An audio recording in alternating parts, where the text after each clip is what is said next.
Hey, welcome back to the Mr. Excel Netcast. I'm Bill Jelen. Wow, this is a real problem. Today is Friday.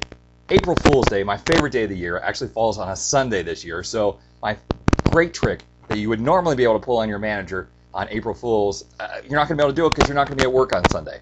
Let me show you the trick today. You can choose whether you want to do this today, Friday, or Monday. Neither one is going to be as good as it fell on April Fool's Day. There's a great feature in Excel that's good if you've keyed a lot of data and you now need to proofread that data. If you go to Tools, Speech, Show Text-to-Speech Toolbar, we get a little toolbar here that's good for reading cells. So for example, if you have a bunch of information, you can select those cells. I'll just select a few here and say Speak Cells. 1234, 1234. And Excel reads the spreadsheet to you. Okay, that's good enough. I understand what that's useful for, but the very last item on the Text-to-Speech Toolbar is the great one for pulling a trick on your manager. If you turn on the last button, it's called Speak on Enter, and then you close the toolbar, when your manager comes back from lunch and sits down and starts to work on a spreadsheet and starts to type things, income statement, the computer will repeat everything that he types, just like the old computer used to do on Star Trek. Great trick, good for a lot of laughs, and you've hidden the text-to-speech toolbar so no one will be able to figure out how you did it or who did it. Now in Excel 2007, they've taken the text-to-speech toolbar and pretty much eliminated it. What you have to do is right-click the Quick Access toolbar, choose Customize, and then in the left drop-down, choose Commands Not in the Ribbon.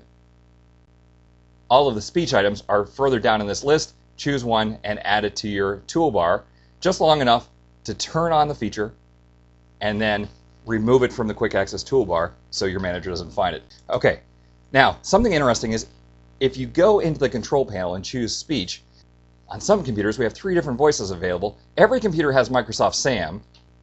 You have selected Microsoft Sam as the computer's default voice. And some computers, depending on which version of the operating system, has Michael. You have selected Lernatonowski Michael as the computer's default voice. Not as bad as Sam. And then there's Michelle. You have selected Lernatonowski Michelle as the computer's default voice. And if you really want to be annoying, you can take the speed and speed it way up. You have selected Lernatonowski Michelle as the computer's default voice. Or slow it way down. You have selected Lernaton. Your choice. The options are unbelievable. I always show this trick in my Power Excel seminar. It's great for a laugh, and I show it on this laptop, the same laptop that I use for doing the podcast. The other day, though, I was doing a webinar, and I was using my desktop machine, and that machine is running Excel 2003, but it has Windows Vista, and I was startled when I showed this trick because in Vista, the voice is so much better.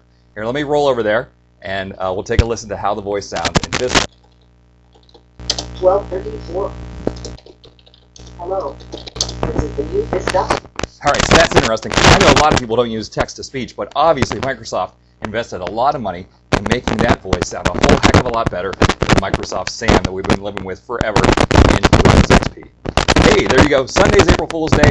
Figure out someone who you can use this trick on just to see if you can steal them a little bit. A great Excel April Fool's Day trick. Thanks for stopping by. Now, Monday, opening day for the baseball season in the United States. Stop by. We'll have a great baseball-themed podcast for you on Monday.